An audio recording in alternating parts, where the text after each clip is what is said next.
but she-wolf in ancient Latin culture was a meaning to the lady of the street. Okay. So it was like a lady that was not a gentle lady who was breastfeeding the kids. But it was not nice to see that Italy and Rome are born from a lady of the street. It was much nicer to say that Rome was born from a she-wolf. And that is the lady, the wolf, the animal who breastfeeded the kids. Now the history says that Rome born on the 21st of April of the year 753 BC. You are good in mathematics? No. Yeah, I'm good. How many years ago? 753 BC? BC? 2,700. Wait, did you say BC? 763. Wait, did you say BC? BC, before Christ. How am I supposed to know that? That's like... I can say 2,763 years ago. That's a long... No, but that's not right. Palatine Hill. No, that's Miss not Gavin. before Christ though. You should just say BC. Oh, but if you didn't say before Christ, that would mean Okay. In any case, there's a long history, almost 3,000 years ago when we were born. And when we had the birth of Rome, we had the first village, very simple. It was a village with a hut, and the Romans were living up there. But Rome, very soon, started to conquer other lands. The Romans used to say of themselves that they were soldiers. They built an army from the beginning. They wanted to conquer more land. So if the first village was occupying just the top of the Palatine Hill, very soon they wanted to expand their power. In fact, they used to say that they were son of the god Mars. Mars is the continuing growing for all around the city. In the middle, we had also obelisk, and now the obelisk of the Circus Maximus has in different squares. The square of Piazza del Popolo, People's Square, is an obelisk coming from here. We had here seated for about 350,000 spectators, so it was much bigger than the Colosseum. And we had a seat that were in marble, brick and wood as the Colosseum. The area other side of the Circus Maximus is important guest.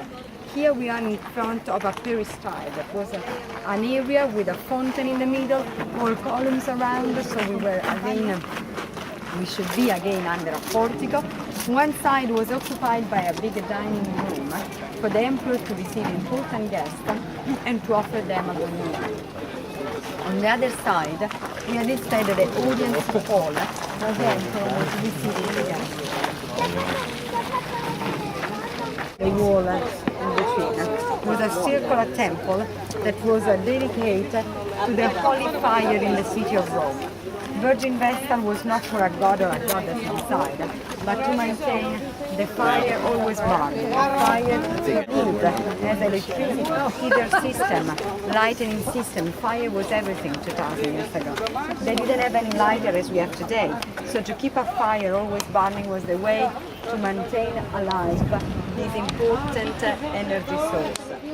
They were still virgins, were priestess. They were chosen when they were kids between 6 to 10 years old.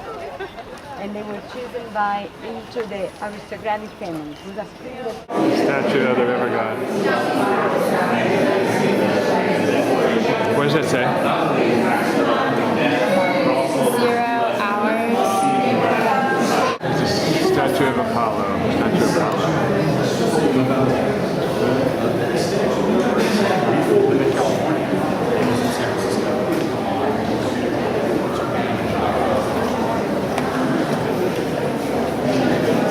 Statue of a river god.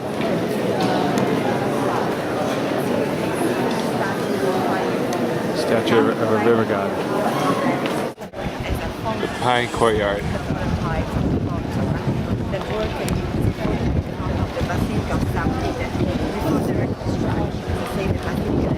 Today is the 1500 built. Instead, the original basilica of the 4th century was completely destroyed. When it was destroyed, the original decorations were taken to be displayed. The collection of the museum. Here we are. There's the St. Peter's Basilica. And we're on our tour with Cristina.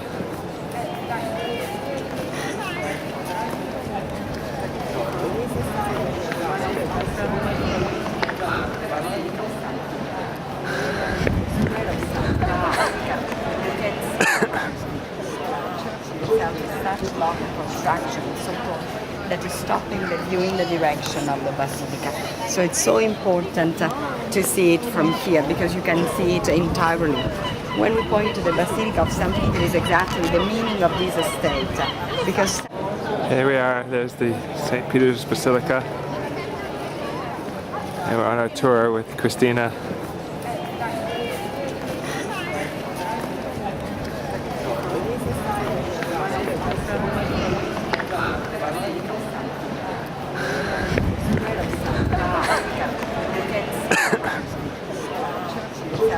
such long construction, so-called, that is stopping the view in the direction of the basilica.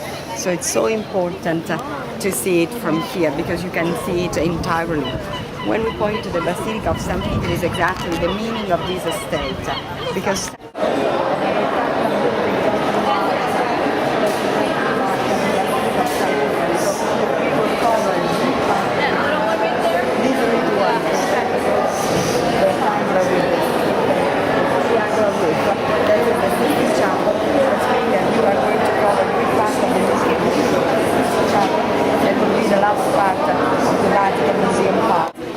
Here's where the burning of Julius Caesar's death was.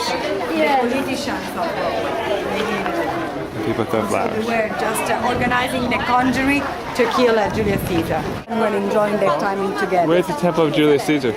Just behind us. There's not any columns, so now we are going to see it. Okay. One more question. What was in this mound right here?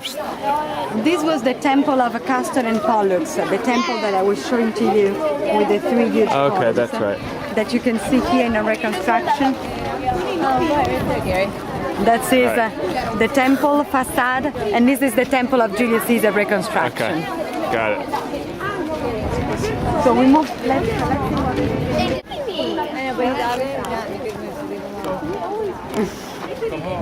In this moment, so we are in the main I get that square. tape, absolutely. That is this rectangular part of the temple. Here we have the market land, where we had normally the staff sell, but also was a good meeting place for the Romans.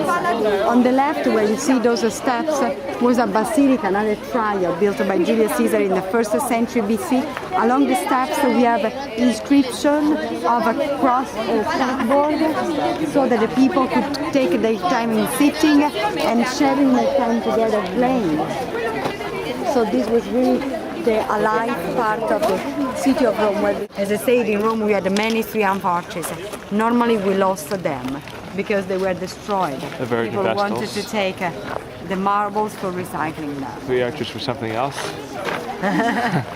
Victory, Arch Victory of arches, Victory. and here's the original street. Yes. Now we go to the temple of Julius Caesar. Okay, cool.